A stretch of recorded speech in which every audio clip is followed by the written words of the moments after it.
habis ya. Nah, bahkan ada beberapa kasus kita tolak sehingga Pak Krisnamurti itu Nikita meminta kepada kita, bagaimana Bang, ya silakan saja, tidak ada masalah sepanjang kita itu kan memang tujuannya baik.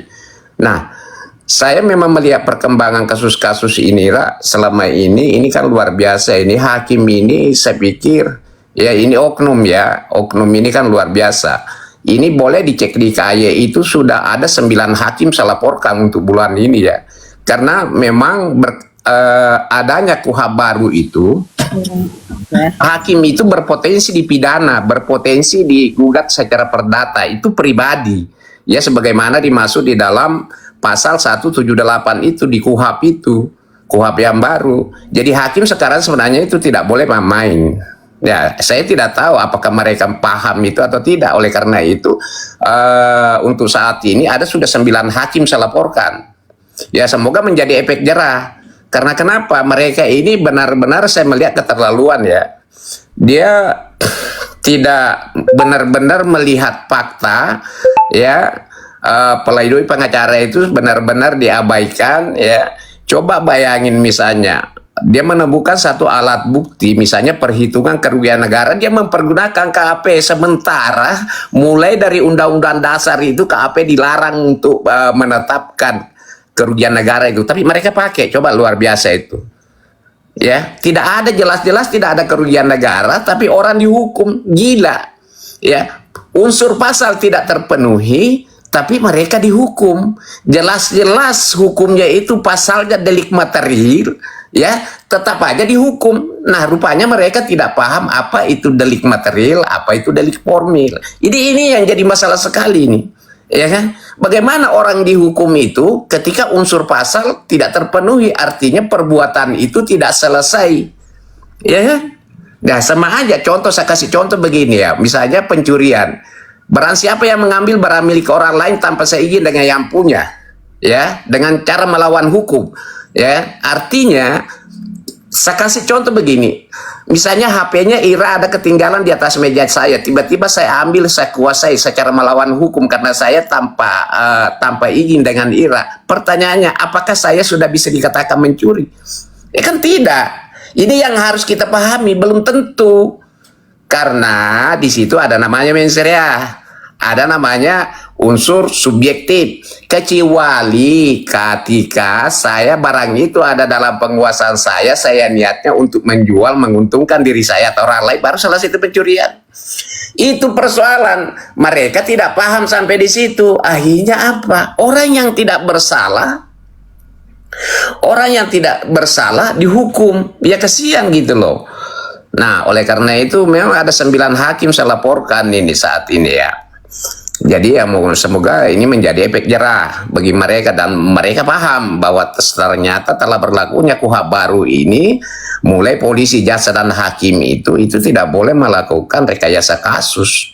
Ya, tidak boleh sama sekali, dan bahkan itu bisa dipidana secara pribadi, bisa dituntut secara hukum ya, baik pidana maupun perdata secara pribadi. Ya, itu seperti itu.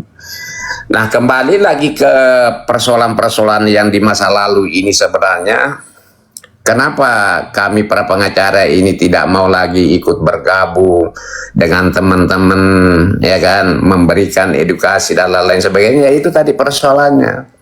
Ketika kita naik ya kan, memberikan edukasi, di sana ada pro kontra. Ketika kita sedikit di mana junjungannya kita sentil sedikit, dia memfitnah kita dan lain-lain sebagainya. Ini kan sudah tidak fair ya, padahal apa yang kita sampaikan itu benar-benar posisi objektif ya. Kita jawab pertanyaan-pertanyaan teman-teman ya, kita jawab sesuai dengan aturan hukum yang ada. Nah, ketika kita menjawab kemudian junjungannya merasa kita pojokan, dia di belakang dia membuat fitnah sama kita ya, ataukah mungkin ada candaan-candaan yang mungkin merasa tersaingi ya, dari candaan kita itu, sehingga misalnya ada teman-teman yang agak baperan sama kita atau bercandaan sama kita, sehingga menimbulkan rasa rasa tidak enak ya baginya ya, sehingga membuat lagi fitnah-fitnah. Nah itu yang saya pelajari. Oleh karena itu ya kami sama teman-teman banyak telepon bahwa sebaiknya kita hindari Komal ini, karena ini saya lihat ini Bang Andi, ini banyak sekali fitnah-fitnah keji untuk Bang Andi ini. Kita hindari saja lah. Tapi kan seharusnya persoalan pribadi siapapun itu, karena itu privasi orang, sebaiknya kita tidak perlu kita masuk ke sana kalau mau berteman dengan baik. Nah, teman yang baik itu selalu mengingatkan, tapi mengingatkan itu caranya tidak begitu, bukan di Komal dan lain sebagainya, ya minimal DM atau WA dan lain sebagainya. Kira-kira itu yang baik lah. Nah, itulah yang saya rasakan selama ini. Saya semuanya merasa saya bukan ini ya, karena haram baginya kita itu ketika kita berbuat baik, kemudian kita mengungkit kebaikan itu. Ya, kalau bisa sih ketika kita berbuat baik maka lupakanlah itu. Jangan pernah diingat. Tapi ketika orang berbuat baik sama kita, jangan pernah kita lupakan. Nah, saya selama ini coba-coba menerapkan hal itu, bahwa saya tidak pernah memilah-milah teman siapapun. Sepanjang itu apa yang bisa saya lakukan, apa yang bisa saya bantu, maka saya akan lakukan semua itu. Tapi ternyata lain juga balasannya. Jadi saya pikir bukan saya marah dan lain sebagainya, karena itu kan memang kebaikan itu sudahlah setelah keluar bahwa itu bukan lagi milik kita. Tapi ya sudah, karena adanya banyak hal yang saya temukan tidak baik di sana, ya mungkin langkahnya tepatnya bahwa saya harus mencegah. Saya tidak perlu lagi naik di Komal dan lain sebagainya, ya kan, seperti itu ya, gitu Ira ya. Begitu kira-kira. Jadi mohon maaf teman-teman ya, sekali lagi ya, mohon maaf sama teman-teman semuanya kenapa saya tidak muncul di Komal dan lain sebagainya. Ya perlu dipahami lah ya, bahwa banyaknya hal-hal mungkin teman-teman juga sih, tahu. Bang. Setuju banget. Ya, jadi abang-abang ya, itu mbak-mbak semua ya, mohon maaf ketika kami tidak lagi muncul di Komal dan lain sebagainya. Tapi ketika misalnya memang berkenan, kebetulan saya di Jakarta, teman-teman yang ada di Jakarta kalau mau main di kantor saya silakan saja, boleh. Abang saja. Bang Burasa, aku rasa sih yang udah abang lakukan sudah tepat. Saya juga begitu kemarin. Karena memang kalau membicarakan personal itu saya tidak suka. Itu saya lakukan. Saya tidak aktif 6 bulan lebih. Karena ranahnya sudah ke personal. Itu yang aku tidak. Tapi kalau kita mendapat pencerahan edukasi dari kalian itu yang memang benar begini, tapi memang Bang, cara-cara mereka itu untuk menjatuhkan orang-orang yang mencoba memberikan edukasi sisi hukumnya dan tidak memihak ke siapapun adalah menyerang personalnya. Itu cara mereka memang. Dan itu yang memang mereka andalkan dan mereka perbuat untuk menjatuhkan kalian. Dan aku agree dengan abang kalau bahwasanya kita tidak bisa menutup mulutnya mereka ya. Kita tidak bisa melarang mereka berkomentar apapun, tapi kita yang merubah pola kita terhadap mereka. Itu yang paling penting.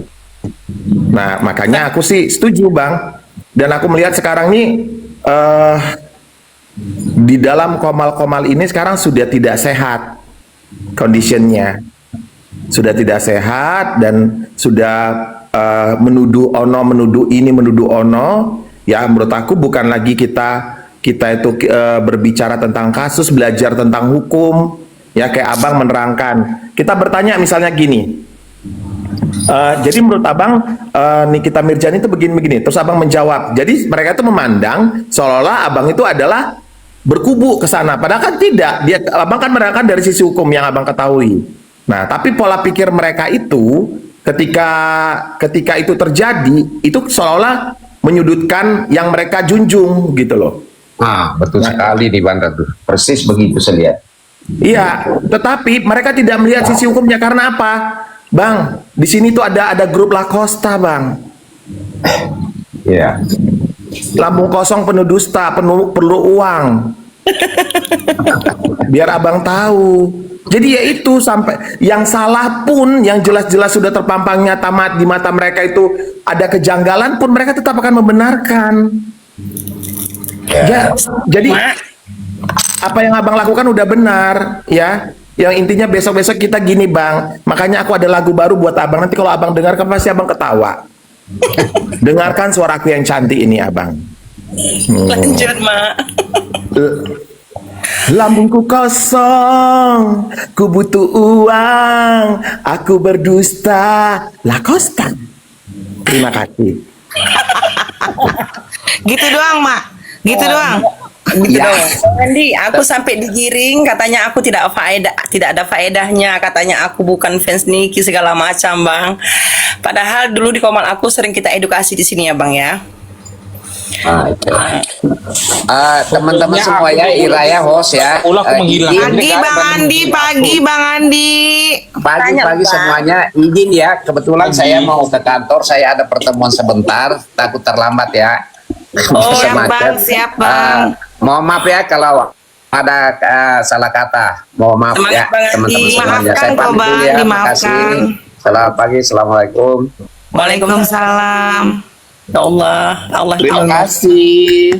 Terima kasih Bang Andi. Komal aku lagi. Akhirnya Bang Andi turun gunung lagi. Betul. Semangat Bang Andi. Kami tetap masih menunggu Bang Andi di sini. Semangat Bapak Kyo. Ih, tiba-tiba Apa naik. ide? Padahal tuh ide bagus loh, menghilang selama ada huru-hara masalah personal itu ya kan. Jadi nggak ada yang bisa memfitnah, nggak ada yang bisa menggiring. Ya gua kan dulu menghilang. Oktober, aku juga menghilang bulan Oktober ke bulan